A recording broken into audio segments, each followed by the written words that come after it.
जबलपुर में बरगी डैम के पास मां नर्मदा के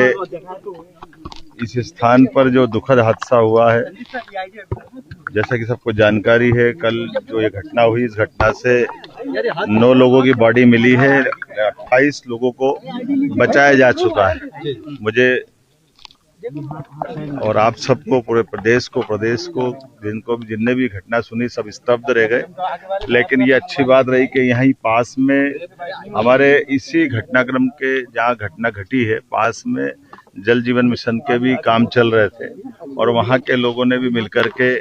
इस तुरंत बचाने की दिशा में जब लोग लगे, इसके कारण से और साथ ही साथ प्रशासन को जैसे सूचना मिली तो एसडीआरएफ, एनडीआरएफ और हमारे माननीय मंत्री भी यहाँ मौजूद हुए, माननीय राकेश सिंह जी, माननीय पर्यटन मंत्री जी, कल हमने तुरंत उनको यहाँ से रवाना कराया था। और साथ ही साथ यहाँ के हमारे सांसद आशीष दुबे जी, इस अवसर पर यहाँ के विधायक हमारे नीरज जी,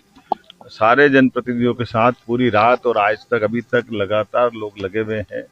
हमारे साथ यहाँ के प्रभारी मंत्री, उप मुख्यमंत्री श्रीमान जगदीश देवड़ा जी भी मेरे साथ आए हैं। ये बात सही है कि ये एक तरह समेकित रूप से जो प्रयास किया गया है, जिसके कारण से एनडीआरएफ, एसडीआरएफ, आर्मी के भी जो अच्छे कुशल गोताखोर है, जिनको बाहर से भी बुलाया गया, उनके सारे अधिकारियों के साथ मिलकर के ये जो रेस्क्यू ऑपरेशन चलाया गया, जिसके कारण से 28 लोग बचे, जिसमें एक रियाज भाई तो 4-5 घंटे लगातार पानी में रहने के बाद भी एक तरह से वो, मैं अभी उनसे भी मिल करके आया हूँ। शहर के अंदर जिन जिन के घर में दुखद घटना हुई, हम उनसे मिल करके आए हैं। और वो रियाज भाई ने तो अपने शब्दों में जो बयां किया कि मान लिया था कि मैं अब शायद नहीं बचूंगा, लेकिन ये रेस्क्यू टीम ने उनको बचाने का काम किया। इसलिए तत्काल राहत जो की गई है, उसके कारण से राहत बचाव अभियान में यथायोग्य प्रकार से जितना अच्छा हो सकता था उत्कृष्ट काम किया गया। इसलिए मैं प्रत्येक जो यहाँ के श्रमिक पास में भी जो इस पर काम कर रहे थे,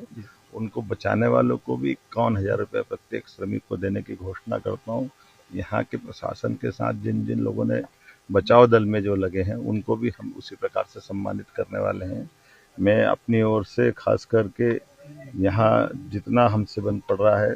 जो प्रत्येक मृतक परिवार के बारे में कल हमने अनाउंस किया है 4 लाख उनको देते हुए, माननीय प्रधानमंत्री जी ने भी मृतक परिवार को 2 लाख देने की बात कही। पैसे का सवाल नहीं है, लेकिन ये कष्ट की घड़ी में सरकार, हम सब इस बात के लिए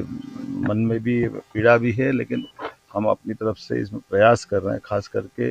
इसके साथ साथ कोशिश कर रहे हैं कि इस पूरे घटनाक्रम के लिए कमेटी बनाने की घोषणा की है, जिसमें हमारे सरकार के माध्यम से उच्च स्तरीय जांच समिति बना रहा है। इसमें महानिदेशक होमगार्ड एवं नागरिक सुरक्षा, सचिव मध्य प्रदेश शासन, आयुक्त जबलपुर संभाग, ये इस पूरे घटनाक्रम की 3 बिंदुओं पे जांच करेगी, जिसमें क्रूज दुर्घटना के कारणों की सूक्ष्मता से जांच करना, परिस्थितियों को प्रतिपादित करना जिसके कारण से ये दुर्घटना हुई है, क्रूज संचालन से जुड़ी हुई सभी घटनाओं की जानकारी, प्रासंगिक नियम, अधिनियम, नागरिक सुरक्षा प्रोटोकॉल्स का पालन किया या नहीं किया, इस सारी बातों के साथ भविष्य में फिर कभी दोबारा ऐसी घटना न हो, इसके प्रबंधन के लिए नौका पर्यटन, क्रूज पर्यटन, एडवेंचर स्पोर्ट्स आदि सभी को इस भविष्य में एसओपी तैयार करके हम इसमें कोशिश करेंगे कि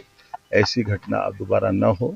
लेकिन मैं एक बार फिर हमारे सभी जवानों को, इस बचाव दल के लोगों के साथ, जनप्रतिनिधियों और प्रशासन के साथ, जबलपुर वासियों के भी धैर्य के आधार पर, क्योंकि सारे लोग पूरे नदी के किनारे पूरी रात गुजारते हुए, मैं मीडिया बंधुओं का भी आभार मानता हूँ। आप सब ने भी यहाँ अपनी आंखों से देखा है कि अभी भी रेस्क्यू ऑपरेशन खत्म नहीं हुआ है, अभी भी क्रूज को और खींच करके लेकर आए हैं। और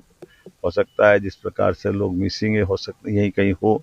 अधिकतर जितना 28 लोग को ऐसी घटना के बाद बचाना, ये बड़ी चुनौती थी। लेकिन मैं मान के चलता हूँ कि ये हमारे बहादुर जवानों की और सारे लोग, जितने लोग जुड़े थे, उनकी जीवटता है, इसके कारण से घटना को एक तरह से मिनिमाइज किया गया और कई लोग बचे हैं। और इस घटना में जो भी दोषी रहेगा, हम उसको छोड़ने वाले नहीं, उस पर कठोर कार्रवाई करेंगे। ये मैंने कहा कि इनकी जांच रिपोर्ट आने दो उस पूरे घटनाक्रम में, और ये तो बिल्कुल प्राइमरी तो निर्देश है ही कि जरा भी आपको, यद्यपि मौसम विभाग की जो भी सूचना है उसका पालन सबको करना है। क्रूज का मेंटेनेंस भी नहीं हुआ था। हाँ